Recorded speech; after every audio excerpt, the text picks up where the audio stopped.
Trời đất ơi. Thế trong vòng 2 tiếng đó mày không tan đó thì mày đang làm cái gì? Đừng nói với tao là mày đang ngủ nha. Tao đang cắn.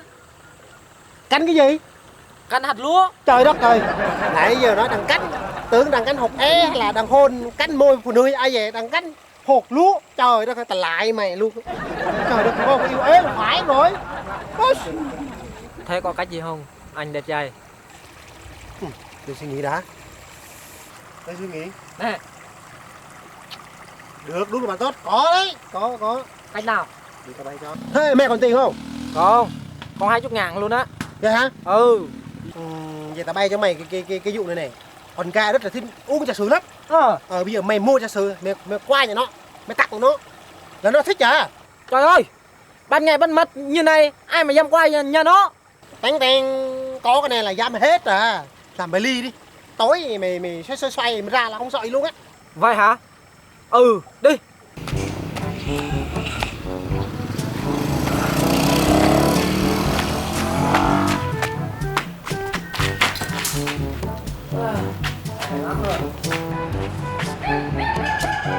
Chủ quán ơi. Gì? Mày đừng có nói là qua đây mua rượu ăn. Ở đây không có rượu đâu. Có trà tắc, trà sữa thôi.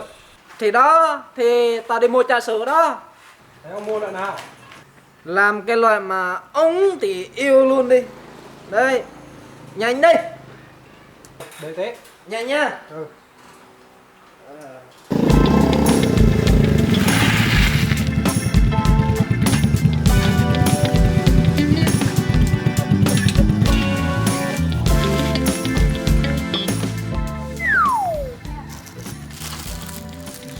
Em ơi em, anh đi trà sữa tới rồi. Em đang ở đó em, anh ở đây tới rồi nè. Em đang ăn cơm hay là em giặt đồ? Anh say lắm rồi, mong em đợi anh ở đây. Em ơi em ơi em đang đâu vậy? Anh tới rồi nè, em đưa trà sữa này. Ủa em ơi, nó đâu ta? À chắc nó ở đây rồi. Em ơi em ở đâu vậy? Em ơi. Trời ơi, anh dùng tay lên nha, anh dùng tay lên nha, trời ơi, anh dùng tay lên nha, trời ơi. Mẹ cái thằng bị sai, đừng để tao gặp mày một lần nữa. Nếu không con sẽ chết với tao. Trời ơi, anh uống vào tay đi nha, trời ơi.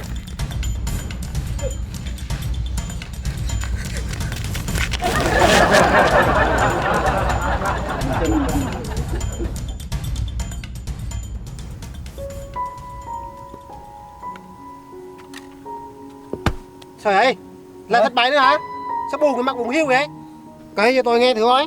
Đừng nói lại thất bại nữa nha. Mẹ đây cũng lăng mạn này kia nhỉ. Ừ, mình thất bại nữa rồi bạn ơi. Trời ơi là thất bại nữa. Thế ngày hôm qua thì sao? Kể cho tôi nghe thất bại như thế nào? Chuyện là như thế này ạ. Em ơi, em ở đâu vậy? Em ơi. Trời ơi. Anh dùng tay lên nha, anh dùng tay lên nha, trời ơi. Anh dùng tay lên nha, trời ơi. Thôi, cái này tao bó tay rồi. Thôi, tao có việc, tao đi làm cái. Có gì tôi uống cà phê hai anh em mình nói chuyện lại sau nhá. Thôi, đi có việc đây.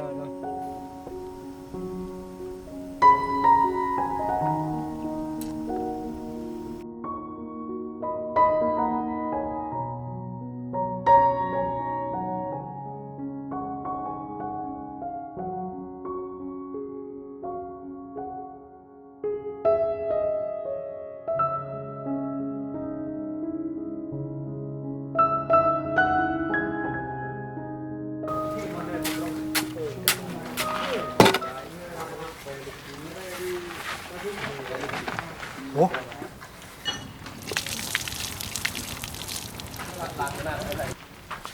Ủa? Sao thấy cái mặt quen quen vậy ta? À, Phan nè. Ôi, phải nói mới được. Ô, chào bạn nha. Chào ông, tôi chưa tiếng sổ chuyện của bạn ông đâu á. Bạn ông biến thái quá trời luôn. Thì cái chuyện đó chỉ là hiểu lầm thôi. Cái chuyện đó là đầu tiên là như thế này nè. Đó là sự đen á, đang tính mua chơi sử cho bạn. Nhưng mà đôi lúc khi sự đen qua nhà bạn không thấy bạn đâu hết á. Nên sao bạn vô nhà thì lúc đó thì là bạn lại đang tắm. Nên mới có chuyện xảy ra như vậy đó, chứ không phải Nguyên không phải như vậy đâu. Tôi hiểu lầm thôi. À, thật hả?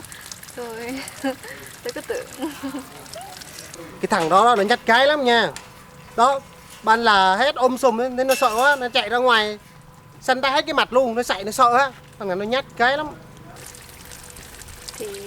Thì ra là vậy. Bạn cứ rửa chân xịt nước nha. Thôi mình đi làm đây nha. Đấy.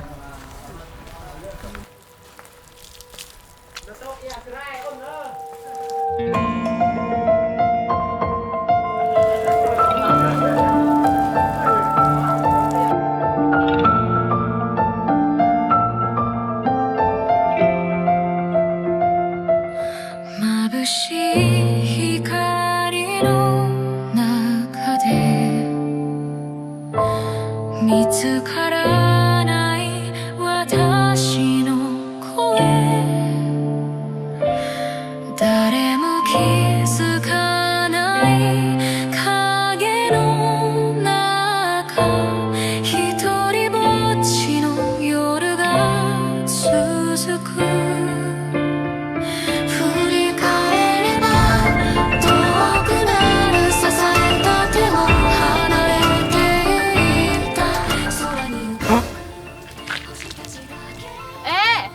Ê, thằng kia, sao mày chạy vậy?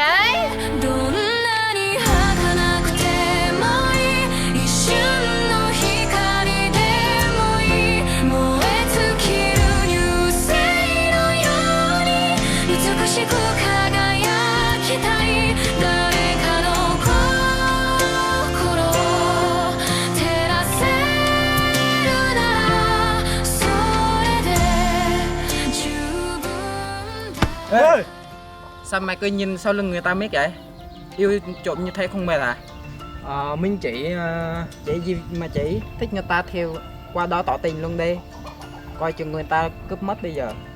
Nhìn mặt thực phẩm như thế kia, tôi nhìn mà tôi còn yêu trộm nữa mà. Hết cơ hội rồi. À thôi, mình có cách. Xem thử cách này đi.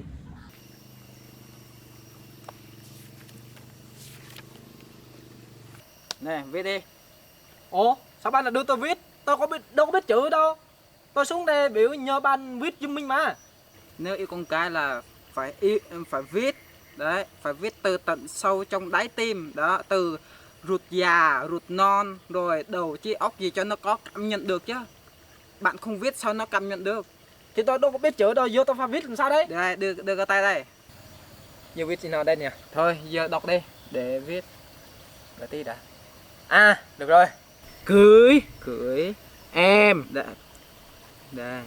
Cưới em làm anh mất ngủ. Làm anh mất ngủ xong rồi. Cái gì nữa? Em à, từ ngày anh gặp em, làm trái tim anh đã bị đánh thức.